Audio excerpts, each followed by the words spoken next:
Why did you decide to become a Muslim? Is that volume okay? You can hear me. আমার বেড়ে ওঠা একটা খুবই open minded Christian হাউসহোল্ডে। আমার মম ছিলেন কিছুটা গোঁড়া, আর আমার ছিল খুবই পজিটিভ কানেকশন গডের সঙ্গে। কিন্তু আমার যখন 17 বছর বয়স হলো, যেমনটা বেশিরভাগ মানুষের ক্ষেত্রেই ঘটে, যখন তারা টিনেজার হয়ে ওঠে, সব কিছুকে একটু বড় করে ভাবতে শেখে, আমার মনে হচ্ছিল যে বহু প্রশ্ন আমার মনের মধ্যে তৈরি হচ্ছে, যার উত্তর আমি পাচ্ছিলাম না। তো আমি এক প্রকার শুরু করেছিলাম বিভিন্ন ধর্মের খোঁজ, শুধুমাত্র ইসলাম ছাড়া, কারণ এটাকে আমি মনে করতাম একটা বারবারিক রিলিজিয়ন। আমি ইসলাম বা মুসলিমদের সাক্ষাৎ পেয়েছি খুবই কম বয়সে। আমি স্কুল গিয়েছি বহু মুসলিম ব্যাকগ্রাউন্ডের ছেলে মেয়েদের সঙ্গে।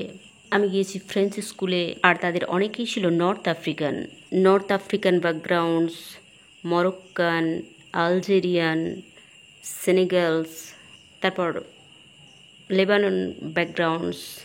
আর তাদেরকে দেখে ইসলামের যে ইমেজ আমার ছিল আমার বেড়ে ওঠার দিনগুলিতে, অনেকটা এরকম যেটা আমাকে শেখানো হয়েছিল আমার ফিলোজফি ক্লাসে, যেটা আমি আমার ফিলোজফি টিচারের কোট করা কথা বলছি, জিসাস আর মোহাম্মদ হলেন প্রতারক, নাউজুবিল্লাহ।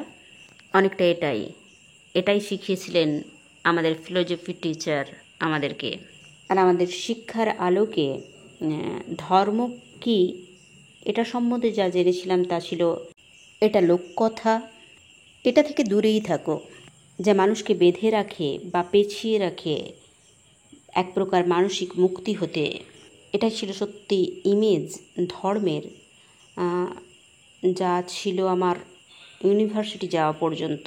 আমি ইউনিভার্সিটিতে গিয়েছি 2000 থেকে 2003 সালের মাঝে। আর অবশ্যই সেপ্টেম্বর 11-এর ঘটনা ঘটেছিল যখন আমি ইউনিভার্সিটিতেই ছিলাম। আর একটা বিশাল পরিবর্তন দেখা গিয়েছিল ইউনিভার্সিটি ক্যাম্পাসে, এক স্পষ্ট পরিবর্তন যে আমার মুসলিম বন্ধুরা হঠাৎ করেই চিহ্নিত হয়ে গেল। আমার মনে হয় যে আমার যে বন্ধুরা আগে পরিচিত ছিল মরক্কানস, আলজেরিয়ান হিসাবে, হঠাৎ করেই তারা মুসলিম হিসাবে চিহ্নিত হয়ে গেল। আর একটা গুঞ্জন শোনা যেতে লাগলো, মুসলিমরা এটা করে, মুসলিমরা ওটা করে। আর ইসলামকে আরও বেশি চিহ্নিত করা হতে লাগলো এমনভাবে যে আমরা মানুষের আচরণ দিয়ে তাকে যাচাই করতে লাগলাম। আর অবশ্যই এটা একটা বড় আলোচনার বিষয়বস্তু হয়ে দাঁড়ালো। ইউরোপে ইসলামের স্থান কি, এর কতটা প্রভাব আছে আমাদের সমাজে, এটা কি পজিটিভ না নেগেটিভ, আর কারা সেই মুসলিমরা যারা এই ঘটনা ঘটালো। যাই হোক, আমার ক্ষেত্রে এক কথায় আমার মনে হয় যেটা টার্নিং পয়েন্ট ছিল ইউনিভার্সিটিতে বহু মুসলিমের সঙ্গে বন্ধুত্ব তৈরি করা। আর তারা ছিল খুবই ধার্মিক এবং প্র্যাকটিসিং মুসলিম। এতদিন ধরে যত মুসলিম আমি দেখেছিলাম তাদের মধ্যে ধর্ম সম্বন্ধে আমি যা কিছু ভাবতাম, তারা এক প্রকার আমার সেই চিন্তাভাবনাকে পাল্টে দিয়েছিল। আর এটা এমন ছিল না যে তারা আমাকে ইসলামের দাওয়াত দিয়েছিল, তারা জাস্ট আমাকে সাহায্য করেছিল ধর্ম সম্বন্ধে আমার বোধটাকে পাল্টে দিতে, শুধুমাত্র দারুণ মানুষ হিসাবে। সত্যিই তারা ছিল দারুণ মানুষ যাদের উপর নির্ভর করা যায়, নির্ভরযোগ্য, উদার, সময়নিষ্ঠ, নিয়মনিষ্ঠ। Yeah. And সাধারণভাবেই আমাদের কিছু মানুষের প্রয়োজন হয়। ধরুন আপনি যখন স্টুডেন্ট, আপনি প্রথম ইউনিভার্সিটিতে গিয়েছেন, আপনার প্রয়োজন হয় এ নেটওয়ার্ক অফ পিপল যারা আপনাকে সাহায্য করবে, আপনাকে সঙ্গ দেবে। কারণ সেখানে আর মম ড্যাড থাকেন না আপনাকে সাহায্য করার জন্য। আর তখনই আপনি খোঁজেন ভালো গুণাবলী সম্পন্ন মানুষদেরকে। আর আমি নিজেকেই প্রশ্ন করতে শুরু করেছিলাম যে কেন এই ভালো গুণাবলীগুলো একমাত্র আমার মুসলিম বন্ধুদের মধ্যেই আছে, আর তাদের মধ্যে এই নৈতিক গুণাবলীগুলো কিভাবে গড়ে উঠেছে। আর এ বিষয়ে তারা যেটা এক্সপ্লেন করতো তা হলো যে তাদের ধর্মে এগুলো গুরুত্বপূর্ণ, যে প্রতিবেশীর খেয়াল রাখো, বন্ধুদের দেখাশোনা করো, ওই সমস্ত মানুষদের সাহায্য করো যাদের সাহায্যের প্রয়োজন। তো ধীরে ধীরে মুসলিমদের ব্যাপারে আমার দৃষ্টিভঙ্গি পাল্টাতে লাগলো। ইসলামের ব্যাপারে নয়, মুসলিমদের নিয়ে। শুধুমাত্র কিছু পুণ্যবান মানুষের কারণে আমার মনে হয় যাদের ছিল খুবই দৃঢ় নৈতিক আদর্শ, আর আমি এটাকে শ্রদ্ধা করতে শুরু করেছিলাম। আমি ধর্মকে শ্রদ্ধা করতাম না, আমি তখনও ইসলামকে দেখছিলাম খুবই নেগেটিভ দৃষ্টিভঙ্গি থেকে। কিন্তু আমি খুবই শ্রদ্ধা করছিলাম সেই মানুষগুলোকে। আর এটাই ছিল আসলেই শুরু, আর এটাই ছিল সেই দুয়ার যার মধ্য দিয়ে আমি ইসলামে প্রবেশ করতে পেরেছিলাম। এছাড়াও অন্যান্য টার্নিং পয়েন্ট যেগুলো ছিল, কোনো একজন আমাকে একটা বই দিয়েছিল ওরিয়ানা ফ্যালাসির, যিনি ছিলেন একজন ইটালিয়ান তর্কবিদ। তিনি এখন আসলেই মারা গিয়েছেন। তো তিনি একটা বই লিখেছিলেন যাতে তিনি বর্ণনা করেছিলেন ইউরোপের বুকে মুসলিমরা পরজীবী কীটের মতো, আর আমরা সবাই জানি যে আমরা পোকামাকড়ের সঙ্গে কী ব্যবহার করে থাকি। এছাড়াও তিনি মুসলিমদের তুলনা করেছিলেন ঘেয় কুকুরদের সঙ্গে, আর আমরা সবাই জানি যে ঘেয় কুকুরের সঙ্গে আমরা কীরকম ব্যবহার করে থাকি। আর সেই বইয়ের মধ্যে এমন কিছু ভাষা ব্যবহার করা হয়েছিল যা আমাকে সত্যি ভাবিয়ে তুলেছিল। এটা সত্যি ইকো হচ্ছিল ওই সমস্ত সাহিত্যের সঙ্গে যেগুলো পড়ে আমি বড় হয়েছিলাম। আর আমি সচেতন হয়ে গেছিলাম, আর আমি অনুভব করছিলাম যে এটা খুবই গুরুত্বপূর্ণ হয়ে পড়েছিল আমার ক্ষেত্রে সেই পর্যায়ে নিজেকে যথেষ্ট শিক্ষিত করে তোলা ইসলামের ব্যাপারে, যাতে করে আমি দৃঢ় থাকতে পারি যা কিছুই এর সম্বন্ধে বলা হচ্ছে সে ব্যাপারে। জানতে চাইছিলাম সত্যিই কি জঘন্য প্রভাব পড়ছে মুসলিমদের ইউরোপের যে সমস্ত স্থানগুলো মুসলিমরা দখল করেছে আর তাদের ভয়াবহ আইন কানুন চালু করেছে, অথবা মুসলিমরা কি সেই টার্মস ব্যবহার করে কথা বলার সময় যা অগ্রহণযোগ্য। আর আমার কি আছে কোনো দায়িত্ব একজন মানুষ হিসাবে এর মধ্যে নিযুক্ত হয়ে নিশ্চিত করা এটা যাতে করে বন্ধ করা যায়। কারণ এটা করা ছাড়া সেই পর্যায়ে আমার আর মনে হচ্ছিল না যে আমি আর নিউট্রাল থাকতে পারবো। আর তাই সত্যি আমার জার্নি শুরু হলো। কিন্তু আমি মনে করি যে আমার আরও কিছু বিষয় পয়েন্ট আউট করা দরকার এক্ষেত্রে, যেগুলোর ছিল বিশাল প্রভাব আমার উপর। সেনেগালসের মেয়েরা যারা ছিল আমার বন্ধু, তারা সত্যি পাল্টে দিয়েছিল মুসলিম মহিলাদের ব্যাপারে আমার দৃষ্টিভঙ্গি। তারা না ছিল আমার মতো, আর না ছিল লাজুক বা নির্জনতা প্রিয়। তারা ছিল এর বেশ বিপরীত। তারা আমার বহু পূর্ব ধারণাকে ভেঙে দিয়েছিল। তারা আমাকে জোর করতো আমার যে সমস্ত পূর্ব ধারণা ছিল সেগুলো নিয়ে প্রশ্ন করতে, তাদের ভদ্রতা দিয়ে, যেমনটা তারা ছিল স্যাসি স্মার্ট উইমেন হিসাবে, যারা জানতো যে তারা কি করছে এবং কেন করছে, আর নিজেদেরকে দৃঢ় রাখতে পারতো তাদের নিজস্ব আর্গুমেন্টে যা তারা করে তারা কেন করে। তো মূলত এগুলোই, আমি যদি এগুলোকে 3টি ভাগে ভাগ করি, মোটামুটি মূল বিষয়গুলোকে যা পরবর্তীতে আমাকে এই বিশ্বাসের খোঁজ করতে বাধ্য করেছিল একটু গভীরভাবে দেখতে। আর অবশ্যই আমি যেমনটা যুক্তিবাদী মানুষ ছিলাম, আমি ভাবলাম আর সিদ্ধান্ত নিলাম যে আমি এই কোরআন পাঠ করব আর এদেরকে ভুল প্রমাণ করব। তাই আমি বাড়ি গেলাম আর তুলে নিলাম একটা ফ্রি কপি অফ কোরআন, যা আমাকে আমাদের লোকাল মসজিদ থেকে দেওয়া হয়েছিল, যা ছিল এক ভয়াবহ অনুবাদ কোরআনের, যাতে ছিল ফুটনোট। আর আমি গেলাম সেটা পড়তে খুবই রাগবশত, ভাবছিলাম যে তাদেরকে দেখিয়ে দেব যে কি ভুল আছে এই টেক্সটের মধ্যে। আর এমনকি আমি প্রথম পাতাটাও পড়তে পারিনি, পড়তে পারিনি। আমি এটা কিছুদিনের জন্য ছেড়ে দিলাম, আর আগের মতোই চলতে লাগলাম। এর মধ্যে এক্সাম চলে গেল, সামার চলে গেল। যেমন অনেক সময় স্টুডেন্টরা বোর ফিল করলে যেটা করে থাকে, আমিও পুরো সামারের ছুটিটাতে সিদ্ধান্ত নিলাম যে আমার ড্যাডের লাইব্রেরিতে পড়াশোনা করব। আর তা করতে গিয়ে আমি খুঁজে পেলাম একটা French translation of the Quran, যা আমার ড্যাডের ছিল, আর সেটা আমি পাঠ করলাম। And that completely blew my mind. আর কোরআন আমাকে খুবই আহত করলো। এটা অনেকটা আমার সঙ্গে কথা বলছিল এমনভাবে, এটাকে আমি আর অন্য কোনোভাবেই এক্সপ্লেন করতে পারবো না আপনাদের কাছে, এটা বলা ছাড়া।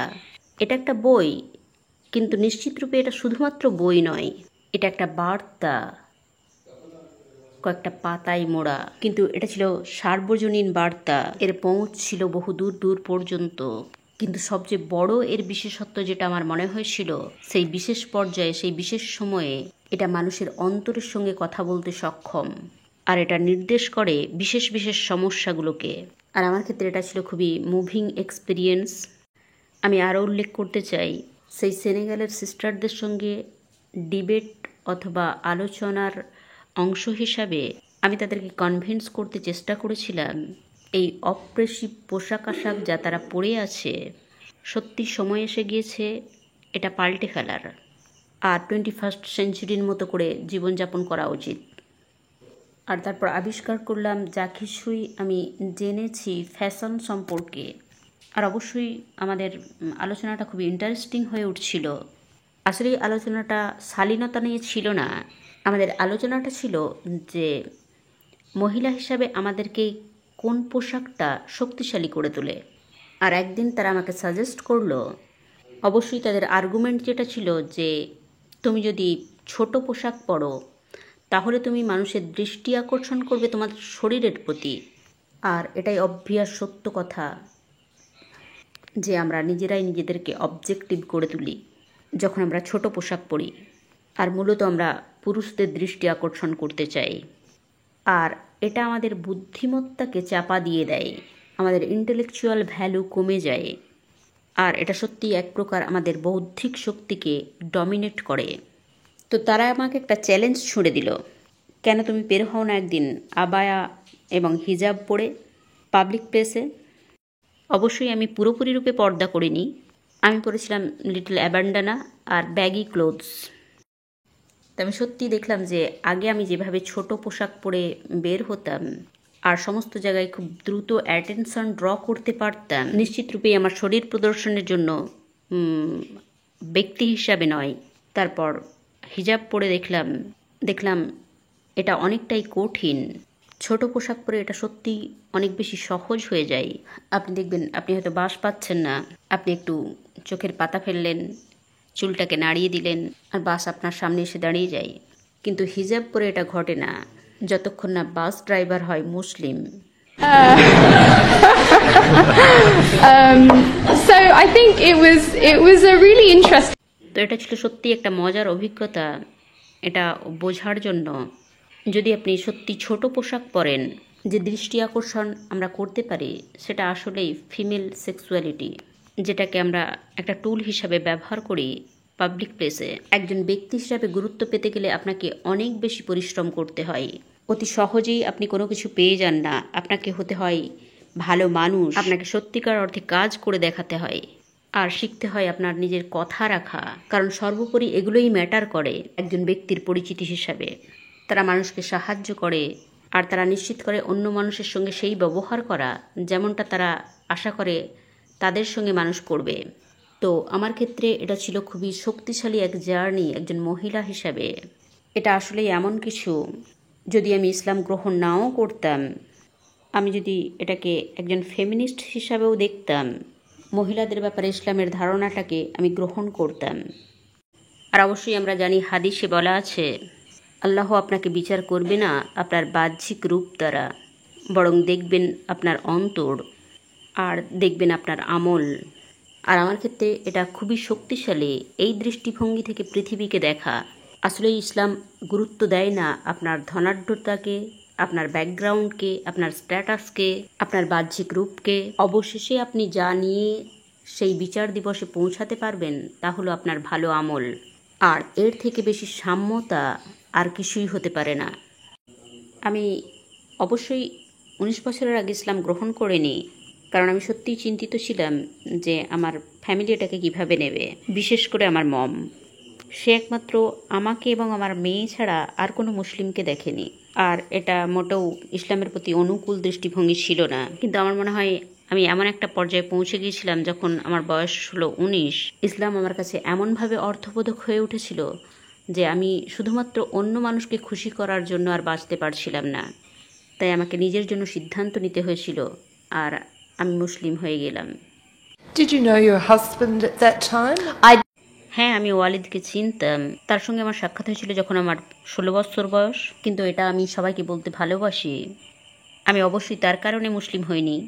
বাস্তবটা হলো যে যখন আমি মুসলিম হয়ে গেলাম, মুসলিম কমিউনিটির অনেক মানুষ বলতে শুরু করলো যে ওয়ালিদের সঙ্গে তোমাকে খুব ভালো দেখায়, তোমরা একসঙ্গে ভালো থাকবে।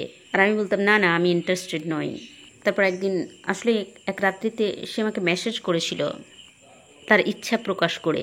আর আমি বলেছিলাম, শোনো, তুমি যদি পৃথিবীর শেষ মানুষও হও, আমি তোমাকে কখনোই বিয়ে করব না। আর অবশ্যই এটা ঘটেছিল অনেক পরে।